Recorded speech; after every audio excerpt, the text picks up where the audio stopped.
जयंती मंगला काली भद्रकाली कपालिनी दुर्गा क्षमा शिवा धात्री स्वाहा सुधा नमस्तुते। नर्मदापुरं सुविख्यातं रेवाया दक्षिणे तटे सेवाश्रमेषु राजिता देवी नर्मदायै नमो नमः। मंगलम भगवती रेवा मंगलम मंगलप्रदा मंगलम शैलस्य कन्या मंगलायै तनोसरि। आदिशक्ति जगत जननी दुर्गा देवी का महापर्व नवरात्र क्षेत्र का नवरात्र 30 मार्च से शुरू हो रहा है और हम इस अवसर पर लगातार आपको देवी भागवत पुराण की कथा सुना रहे। अभी 2 दिवस की कथा आपने सुनी, आज तीसरा दिवस। सुनिए तीसरे दिवस की कथा में आज किस किस की कथा हम आपको सुनाते हैं। वैसे तो देवी भागवत पुराण भी इतना है कि महीना भाई सवा महीना भी पढ़ो आप तो भी पूरा ना हो। हमने तो प्रमुख प्रमुख कथाएं लेकर के और दोहा चौपाइयों में भगवती के चरणों में अपने छंद समर्पित किए। तो तीसरा दिवस देखिए, आज आ रहा है प्रसंग कौन सा, कृष्ण चरित्र प्रारंभ हो रहा है। यादव हैं सब देवता और कश्यप ऋषि वसुदेव, हुई देव की रोहिणी अदिति दिति सुन लो। ये पूर्व जन्म की बात है भैया।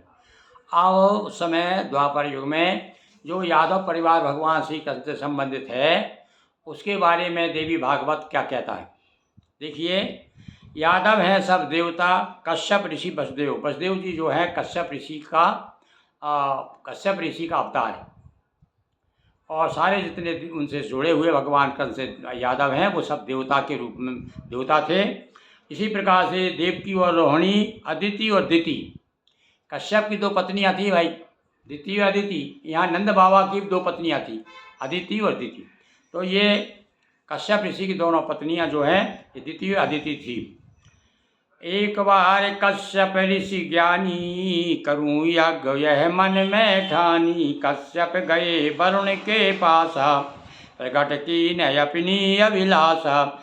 यज्ञ हेतु गो माता दीजे। अब सुनिए भैया, ये अब एक गाय से संबंधित है कथा, क्योंकि बाद में यादव के आपने जाना है कि कितने यादव से कितनी गायें थी उनके यहाँ। कश्यप गए वरुण के पासा, प्रकट की।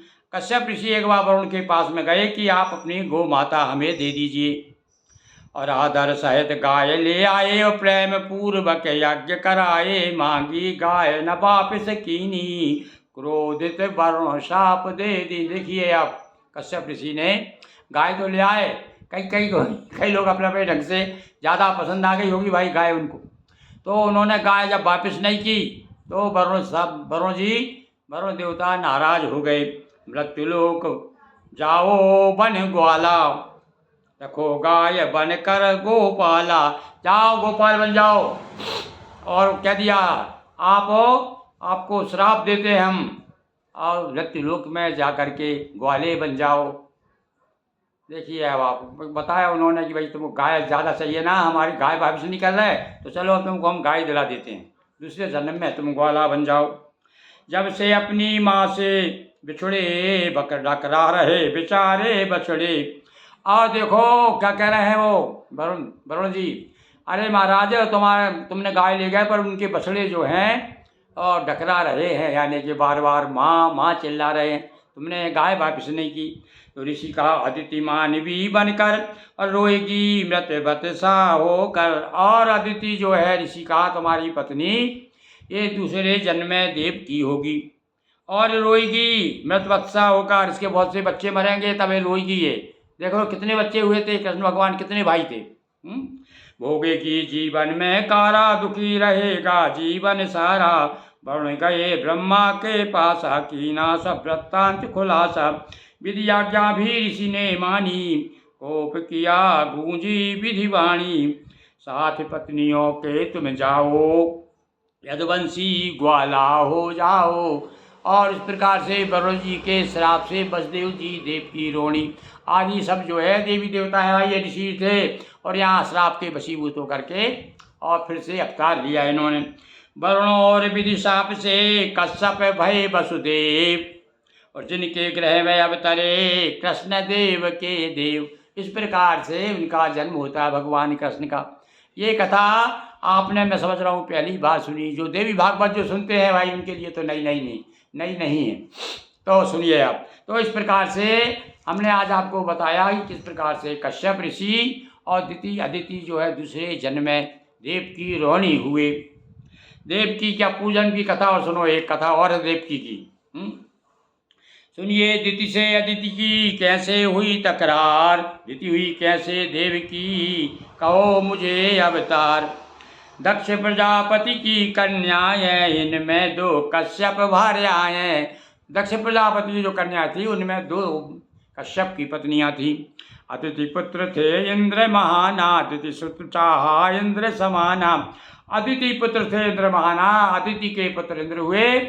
अब जो दिति चाहती थी कि इंद्र के समान मेरे भी भैया सौत में बड़ी राय होती है, तो दिति ने कहा ऐसा पुत्र मुझे भी होना चाहिए। तो वह कश्यप ऋषि से किया निवेदन, इंद्र चरित चाहिए सुत श्रीमन। हे महाराज, मुझे इंद्र के समान मुझे भी एक पुत्र चाहिए। कौन से कह रही है? दिति कह रही है कश्यप ऋषि से। और तपबल मन चाही संताना, पूर्ण होय मन चाह मन माना। करने से देवी आराधन पाओगी तुम सुत मन। अब क्या कहा कश्यप जी कह रहे हैं, अरे श्रीमती सुनो, भगवती की आराधना करो। बाजन को पुत्र देने आ गई महारानी अम्बा, तो बाजों को पुत्र मिल जाता है। तुमको यह चाहिए इंद्र के समान, तो करो, शक्ति की आराधना करो। गर्भवती हुई पूरन आशा, शरीर मैं हुआ प्रकाशा। दिति ने किया कठिन व्रत साधन, सुचिता सहित किया सब पालन। और बड़ी पवित्रता के साथ में जब उसने जो विधि विधान बताया पतिदेव ने, वैसा ही जब किया तो गर्भवती हो गई दिति। अब सुनिए क्या आगे नाटक होता है। अदिति देख मन में दुख माना, इसका सुत अति बलवाना। होगा मम सुत तेज विहीना, करूं तेज इसका मैं। लीजिए साहब, इसका मैं छीण। दिति ने तो मांगा कि ऐसा इंद्र के समान पुत्र हो जाए। जब पुत्र होने लगा, गर्भवती हो गई, तो अदिति सोचा कहीं ऐसा ना हो कि फिर मेरे बेटे से बढ़ चढ़ हो जाए। तो इसने भी देखी अब चाल चली। अब क्या किया इसने, तो बोली निज सुत इंद्र बुला कर, गर्भ विनष्ट करो सुत जाकर। अरे बेटा, इंद्र को बुलाया, देखो ये मेरी सौत जो है फिर जो मेरी बराबरी करना चाह रही है। सौत राय बुरी होती है भाई, कहा है ना, सौत चून की भी बुरी। तो इंद्र को बुलाया, कहा कि बेटा जाओ, तो एक काम करो, घर में ही समाप्त कर दो। ये भैया देखो घर घर ये हाल है, बहुत कुछ चल रहा है भाई संसार में, आज भी चल रहा है। ईसा आपस में जो है लोग ऐसा खिला पिला देते हैं, घर शराब हो जाता है। तो इंद्र को भेज दिया। इंद्र कहा अदिति से, हे माता व्रत से क्षीण तुम्हारा गाता, ऐसा कह। अब देखो इंद्र ने चाल चली। जा करके इंद्र गया अपने उसके पास में, दिति के पास, बोले माँ मैं आपकी सेवा करूँगा। आपका बहुत दुबली हो गई हो, आपका क्षीण हो गई है। और देख रूप वे सब पुत्र, ऐसा कैसा निध्य प्राप्त कर, गर्भ विकृत किया कुछ प्रयोग कर। कुछ ऐसा प्रयोग करके और गर्भ को विकृत कर दिया इंद्र ने। साथ में उनके मिल करके कि मैं आपकी सेवा करूँगा। और फिर देखो किस प्रकार से धोखा दिया इंद्र ने। और वे सब बद प्रभाव खंडित नानाशा, पुत्र हुए पैदा उनचासा। कहीं कहीं कथा तो ये बताती कि इंद्र जो है सूक्ष्म रूप से और पेट में, मतलब घर में प्रवेश कर गए और वहाँ जा कर के उनको नष्ट कर दिया। पर कहीं कहीं लोग विद्वान कहते हैं भाई वो तो उन्होंने प्रयोग किया, तांत्रिक भी प्रयोग कर सकते हैं, अथवा कुछ ऐसी चीज़ खिला दी होगी। पर वो ऐसा कुछ प्रयोग किए कि वो पेट मरे तो नहीं, गर्भ जो है, घर में जो बालक था उसके 49 टुकड़े कर दिए। अब वे जो क्या हुआ, 49 रूप में पैदा हुए भाई। तो वो 49 क्या मर्द हुए, जो पवन कहते हैं 49 चले मर्द 49, गोस्वामी जी लिखे। वे मर्द 49 कौन के हैं? ये दिति के पुत्र हैं। वे सब पुत्र मरुत कहलाए, देव रूप में सबको भाये। अदिति कीन यह कार्य गुजारी, सोच हृदय दिति के दुख भारी। क्रोधित होकर दीना शापा, किया आदित्य तुमने यह पापा। जन्मो तुम मृत वत्सा बन कर, और जन्म जो बालक जाए मर। पता चल गया अदिति को कि इसने मेरी सौत ने गड़बड़ कर दिया है, तो उसको भी श्राप दे दिया, जाओ तुम भी मृत्युलोक में, तुम्हारे भी बच्चे बार बार मरेंगे। जब तुमको समझ में आएगा गर्भ गिराना किसी का कितना कष्टदायी होता है, तो भैया ये बहुत बड़ा पाप बताया, महापाप बताया है। जाओ पढ़े भोगने कारागारा, तुमने मेरा बुरा विचारा। अदिति ने कहा तुमने मेरा बुरा विचार की विचारा है मेरे बारे में, इसलिए जाओ, तुमको जेल भी होगी और तुम्हारे बच्चे बार बार मरेंगे, उसका तुमको दुख उठाना पड़ेगा। पूर्व जन्म के पाप बस है मिला देव की दंश, कृष्ण जन्म देवी कृपा हुआ समोज्वल वंश। पर भैया वो वंश समोज्वल इसलिए हो गया, भगवान श्री कृष्ण ने ये जन्म लिया था। अब ये तो हुई देवकी की कथा, कश्यप ऋषि की संतानें किस प्रकार से कश्यप ऋषि जन्म में क्या हुए, उनकी पत्नी क्या क्या बनी, ये सब पता नहीं कथा मैं आपको सुनाई। अब हम आपको सुनाते हैं नर नारायण की कथा। सुनिए, ये दो पर्वत आज भी नर नारायण बद्रीनाथ में हैं, दोनों पर्वत हैं। पर्वत पे इन नर नारायण के नाम, पर्वतों के नाम हो गए नर नारायण पर्वत। यहाँ पर नर नारायण ऋषि ने तपस्या की थी। और भैया ये तो इतने तेजस्वी थे, इनकी कथा तो आती है कि इन्होंने अपनी जांग में से एक अप्सरा पैदा कर दी थी। एक अप्सरा आई थी इनको जरा इनका तप को डिगाने के लिए, किंतु इन्होंने बता दिया कि अरे ऐसी तो कई अप्सराएं मेरे आसपास घूमती है, तू कहाँ लगती। तो ऐसे नर नारायण ऋषि थे। अब देखो क्या है, इनकी कथा क्या आती है। धर्म ऋषि के पुत्र दो नर नारायण नाम, धर्म नाम के ऋषि जो थे उनके पुत्र थे, और थे तप से ना डिग सके, इंद्र रहा नाकाम। हाँ वही बात आ गई भैया। इंद्र ने कोशिश की कि इनकी तपस्या को भंग करा दें, किंतु भंग नहीं हो पाई। गए हिमालय दोनों भाई, हुए तपस्या रत मन लाई, गंगा तीर ब्रह्म का चिंतन और आदि शक्ति का नित्य आराधन। यहाँ पर नर नारायण ऋषि दोनों आदि शक्ति का आराधना कर रहे हैं। या 1000 वर्ष तप साधन, 1000 वर्ष तक तपस्या की। और वो या इंद्रासन का मन डोल गया, इंद्रासन का मन, इंद्र का भी डोल गया, इंद्रासन डोल गई। तपस्या का बड़ा प्रभाव होता है। तपोबल क्या है, विरंच रचय संसारा, तप का इतना बल होता है। तपस्या के बिना ब्रह्मा भी सृष्टि की रचना नहीं कर सकते। तो इसलिए तपो तपो तप करो। और हम तो भैया वैसे ही तप रहे हैं जिंदगी भर तपे इस चैनल में, फिर इसे ताप, इसे तप नहीं कह सकते। ये ताप है एक तरह से, तप नहीं है वो ताप है। एक बढ़िया की मात्रा लग जाती है। पर यदि सात्विक की दृष्टि से भगवान के समीप बैठ करके उपवास करते हुए, उपवास यानी समीप बैठ करके आप जो भजन करें तो उसको तप कहते हैं। और नहीं तो हम ताप में तो डूब रहे हैं। बड़ा तेज नहीं जाए बखाना, देख तेज नृप इंद्र डराना, हो सवारे रावत आया। अब वो हाथी पे सवार होकर के आया इंद्र। बहुत उसने कोशिश की, पर जब वो नाकाम हो गया तब कोशिश की करने भयभीता, हुए न नर नारायण भीता। फिर तो सिंह भेड़िया बन करके दूसरे शेर भेड़िया भेजे उसने, किंतु फिर भी जो डरे नहीं, आसपास शेर पर कम्मा लगा के चले गए। तब हताश हो काम बुलाया, तब कामदेव को बुलाया उसने। और उसने फिर क्या कहा कि भाई जाओ अप्सराएं को ले जाओ। अप्सराएं लेकर के आ गए। और भैया वहाँ पर बसंत ऋतु आ गई और सब अप्सराएं सज धज लगी नाचने गाने। और ध्यान हटा नारायण जागे, और देखा कई अप्सराएं आगे। अब वो भी डर रही थी, पास में नहीं गई। जब देखा कि अप्सराएं आसपास फिर रही हैं तो आशीर्वाद दिया उनको। आके उन्होंने प्रणाम किया, कहा तो अप्सराएं मोहित करने आई थी, और इतना तेज था नर नारायण का कि आकर के उन्होंने प्रणाम किया। और आशीष सत्यनारायण बोले जो आगत, उन सब का हम करते स्वागत। क्या कहा, अरे अप्सराओं आओ आओ, हम तुम्हारा स्वागत करते हैं। सूर्यपति को नव सबक सिखाया, निज तप का प्रभाव दिखलाया। और क्या किया नर नारायण जी ने, अपना प्रभाव दिखाते हुए बताया, उस सबक से कहा कि देख इंद्र, तेरी मेरे आगे नहीं चली। अरे एक बार हो गया धोखा, वो तो भगवान शिव को खुद चाहते थे वो, तभी तब तो जाके उनकी आंखें खुली। और नहीं तो वो चाहते तो देव, और फिर भी करे दिया था। आप जानते कामदेव को भस्म करे दिया था हमारे महादेव ने। तो मंत्र पढ़ा महिमा दिखलाई, नई अप्सरा ही प्रगटाई, नाम उर्वशी सबसे सुंदर। हाँ अब देखो, हमने बहुत पहले पढ़ा था, तू मोहन के उर्वशी है उर्वशी समान। तो उर्वशी नाम की अप्सरा जो है, इन्होंने अपनी जांग से प्रकट की है। कौन ने? नारायण ने। और अन्य अप्सरा खा, और इतनी सुंदर कि सारी अप्सराएं जो आई थी इंद्र की भेजी हुई, वे सब चक्कर खा के बेहोश हो गई, देख करके इतनी सुंदर थी। सहित उर्वशी सब गई इंद्रदेव के पास, तब की शक्ति अमित थी या सभी विश्वास। बोलिए दुर्गा महारानी की जय। अब यही नरनारायण ऋषि का एक और बड़ा विशेष प्रसंग जो पहली बार मैं सुना रहा हूँ आपको, और शायद हो सकता है जिसने देवी भागवत सुनी है वो तो जानते हैं। भैया भागवत में तो प्रहलाद की महिमा बड़ी विचित्र बताई है, बड़े भगवान के भक्त तो हैं ही, पर देखिए कभी कभी भक्ति भी विभक्त हो जाते हैं, ऐसे विभक्त हो गए। यहाँ पर बताइए कि नर नारायण से प्रहलाद का युद्ध हो गया। अब देखिए ये कथा भी बड़ी सुंदर कथा है, देवी भागवत पुराण की कथा सुनिए।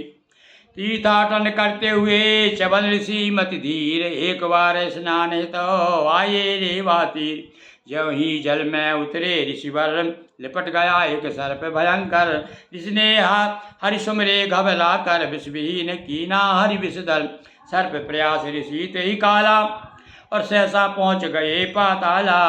आओ एक सर्प के माध्यम से एक बार चवन ऋषि जो है पाताल में चले गए, और वहाँ जाकर पाताल में पहुँचे तो वहाँ प्रहलाद, भक्तराज प्रहलाद राज्य करते थे, और मिलकर के बड़े प्रसन्न हुए चवन ऋषि, और उन्होंने तीर्थों की महिमा कही। चवन तीर्थों की महिमा और निमिष की गाई, गुण गरिमा सुन प्रहलाद तीर्थ हित आए। अब देखो कहाँ से बात कहाँ पहुँचती।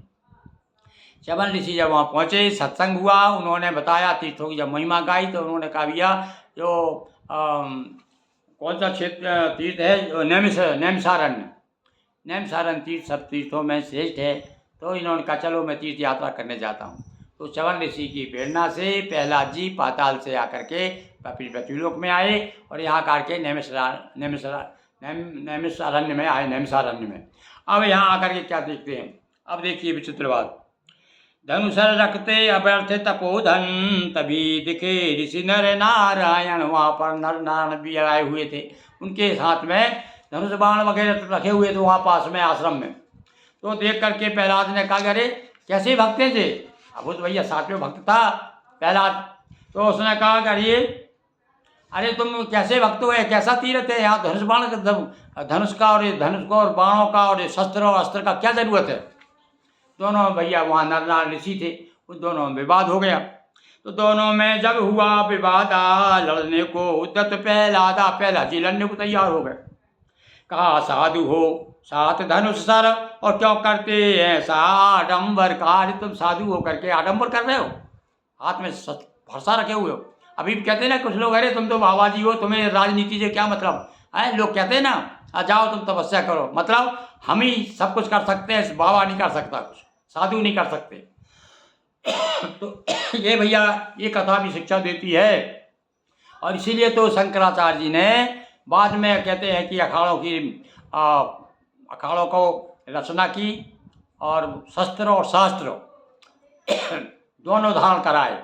यानी साधु महामंडलेश्वर आप देखते हैं ना, उनके अंडर में कितने साधु रहते हैं, दोनों तरह के साधु हैं, शास्त्र वाले भी और शस्त्र वाले भी। तो ये कथा कि मैं समझ रहा हूँ कि देवी भागवत के पुराण की कथा से प्रेरणा ले करके हमारे संतों ने और शस्त्र धारण किए। यदि सामर्थ्य तो आगे आओ हम भी देखें, चले अजमाओ लगे दिखाने। दोनों जीव जोरा हुआ युद्ध फिर तो घन, आपस में बहुत लड़ाई हुई दोनों में। कौन कौन में? प्रहलाद में और नर नारायण में। कई वर्ष रण थके न हारे, तब हरि विष्णु स्वयं पधारे। अब ये भी भैया भगवान के भक्त थे प्रहलाद, और नर नारायण भी कम तपस्वी नहीं थे, दोनों भयंकर कई हजार वर्ष तक हुआ। तब भगवान विष्णु ने आकर के बताया कि तुम दोनों शांत हो जाओ भाई, ये जो ऋषि कर रहा है वो भी ठीक है, और पहला तुमने सोचा था वो भी ठीक है, पर लड़ना भिड़ना नहीं चाहिए। और श्री विष्णु ने स्वामिया युद्ध कराया बंद, आदि शक्ति माया प्रबल मनोजो नहीं स्वच्छंद। ये भगवान भगवती आदि शक्ति की माया देखिए कि उसकी माया के कारण दो भक्त आपस में लड़ने भिड़ने लगे। तो अब इस प्रकार से अब आगे की एक कथा और सुना देते हैं। देखिए एक और बात सुनिए, बड़ी विचित्र बात। शुक्राचार्य जो दानवों के असुरों के जो गुरु है शुक्राचार्य, उनकी माँ का वध कर दिया भैया। किसने किया? देखिए अब आप, शुक्राचार्य की माँ का वध। ये कथा भी आप समझ रहा हूँ पहली बार सुन रहे होंगे। तो मैंने ऐसी कुछ छोटी छोटी कथाएं लेकर के और ये दोहा चौपाइयों में संक्षिप्त देवी भागवत पुराण तैयार किया है। तो आज मुझे अवसर मिल गया कथा सुनाने का। तो लीजिए आप आगे सुनिए। देवासुर संग्राम में गए असुर जब हार, शुक्र गुरु के द्वार पर करने लगे पुकार। जब हार गए सारे देव राक्षस लोग हार गए देवताओं से, तब शुक्राचार्य के पास में जाते कि अरे महाराज कुछ कृपा करो, बताइए कुछ। गुरु के पास गए गुरु लेने के लिए। तो गुरुवर देव बड़े बलधारी, रक्षा कीजिए नाथ हमारी। कहा शुक्र तुम करो प्रतीक्षा, हार रहे ये भावी इच्छा। अरे भगवान की इच्छा है, कभी कभी ऐसा हो जाता है, इसलिए ये मान करके अभी तुम शांत रहो भाई। हैं है प्रतिकूल समय निज जानो, एक बात कहता हूँ मानो। कहो सुरों से भजन करेंगे, अब हम तुमसे नहीं लड़ेंगे।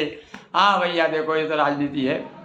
हाँ दुश्मन को भी अब अपना बनाना होता है, तब क्या करते हैं। तो उन्होंने उपाय बताया कि ऐसा करो, इस समय अपना समय ठीक नहीं है। तो देवताओं से जाके मिलो कि भैया हम भी भजन करेंगे अब तुम्हारे साथ साथ। अरे हम भी तुम्हारे सौतेले भाई हैं, कोई दूसरे थोड़ी हैं। और देवता लोग तो बड़े जल्दी पिघल जाते हैं। तो जाओ देवताओं के पास चले जाओ। एक एक करके साधु बने सब नकली, दिखने लगी क्रियाएं बदली। सारी क्रियाएं राक्षस लोग जितने अब जो हत्याएं करते थे और उपद्रव करते थे, अब जो है राम राम भजने लगे, सब भक्त हो गए। इधर शुक्र शिव जी ढिंगे आए, कर प्रणाम मृदु बैन। और इधर शुक्राचार्य जी भगवान शिव जी के पास आते हैं और उन मंत्रों की उर अभिलाषा, जो नहीं देव गुरु के पासा। शुक्राचार्य बोले भंडार तो है, बोले भंडारी भगवान शिव। बोले महाराज ऐसे मंत्र चाहिए जो गुरु के पास भी नहीं हो। वो बृहस्पति के पास, जो देवताओं के गुरु हैं उनके पास में ऐसे मंत्र दीजिए मुझे जो उनके पास भी ना हो, क्योंकि ये तो मंत्रों का अधिष्ठाता है भगवान शिव। जाकर मुझको असुर जिताना, तथा देवगण सभी हराना। शिव सोचा यह कहूँ विधाना, मुश्किल हो ये मंत्र को पाना। भगवान ने कहा भाई ऐसा मंत्र मांगने आया है। देखो आप भोलेनाथ कभी कभी तो बड़ी ऐसे लगते हैं भोले वाले नहीं हैं, सब सो विचार के बात करते हैं। तो यहाँ उन्होंने विचार किया ये तो नालायक, इसको मंत्र दे दूंगा तो ये सब वो गलत उपयोग करेगा। ऐसा उपाय बताओ, इतना कठिन बताओ, ये कर नहीं सके। क्या उपाय बता दिया भाई कि वर्ष सहस्त्र करो सिर नीचे, और धुआं पियो निज आंखें नीचे। जाओ उल्टे लटक करके और धुआं पीते हुए तपस्या करो, और फिर तुमको बताऊंगा मंत्र। शुक्राचार्य हुए तब, और शुक्राचार्य था भैया, पहले लोग बड़े कठिन तपस्वी हुआ करते थे, बड़ा सहन करने वाले थे। वो लग गए ठीक महाराज ऐसे ही करता हूँ। और अब इधर तो तपस्या लग गए, इधर असुरों का सारा नकलीपन जान गए सब देवगण। असुरों का नकलीपन सब समझ गए देवता लोग, अरे ये तो सब नकली है। जैसे आज पूरा ने बहुत भी भगवा वस्त्र पहन करके नकली बाबा घूम रहे हैं और अपने आप को सो कहा ना, गोस्वामी जी ने कहा कि सो विप्रन सन पाँव पुजावई हैं। ऐसे ऐसे नकली बाबा जो पाँव पुजा रहे हैं ब्राह्मणों से, वो फिर नरक में ही जाएंगे। तो देव वहाँ भी पहुँचे सारे, असुरों को गिन गिन कर मारे। शुक्रमात के ग्रह में आए, शरण मिली ग्रह में ठहराए। अब देवताओं ने मारना शुरू किया, राक्षस भगे तो जाकर के गुरु माता के घर में चले गए और वहाँ जाकर के छिप गए। अब शुक्रमात की बात न मानी, हुई क्रोध बस मात रिसानी। भेजी तभी सभी पर निद्रा, सभी सुरों के आई तंद्रा। और सब आकर के जब घेर लिया घर, तो नाराज हो गई गुरु माता, शुक्र की माता, और सबको ऐसा कुछ किया उन्होंने तांत्रिक प्रयोग कि सब नींद में सो गए। घबरा गए देवगण सारे, तब श्री हरिओं बैन उचारे। सभी पास मेरे आ जाएं, इस निद्रा से मुक्ति पाएं। तब भगवान ने अपने पास बुला लिया सबको, आओ मेरे पास आओ, मैं उसकी तांत्रिक विद्या से तुमको मुक्त कर दूंगा।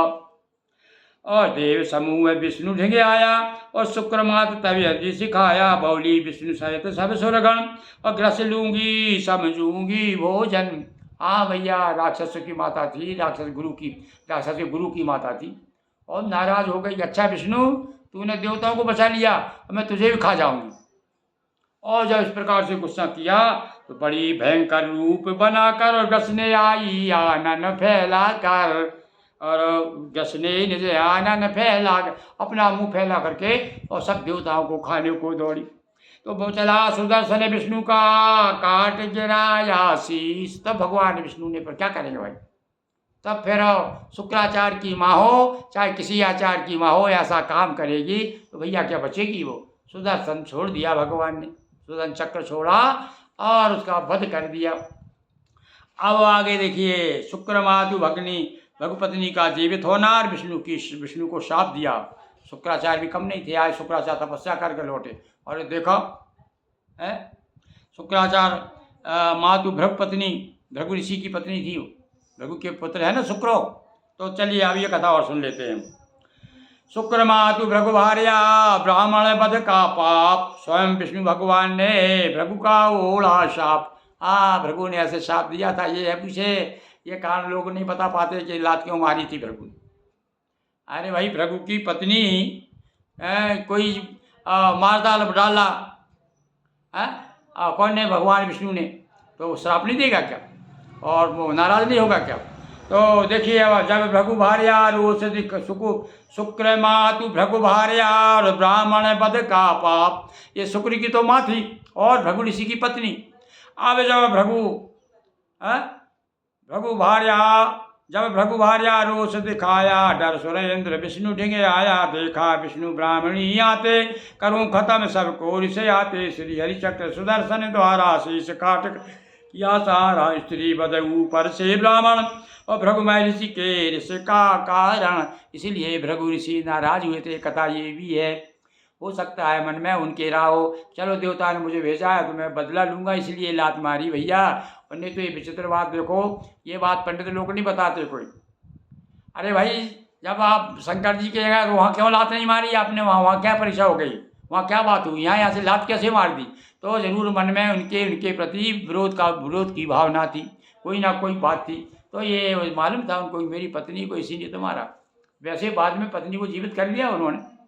तो ये देखिए, आप हुआ क्रोध से आगे बबूला, विष्णु देव है भ्रगमन भूला, कहा विष्णु से क्या कर डाला, काम किया ना करने वाला, किया ब्राह्मणी का वध क्यों कर, तामस कार सात्विक होकर, माना तुमने इंद्र बचाया, किंतु मुझे तो विधोरे बनाया। अरे तुमने मुझे तो लड़ुआ बना दिया।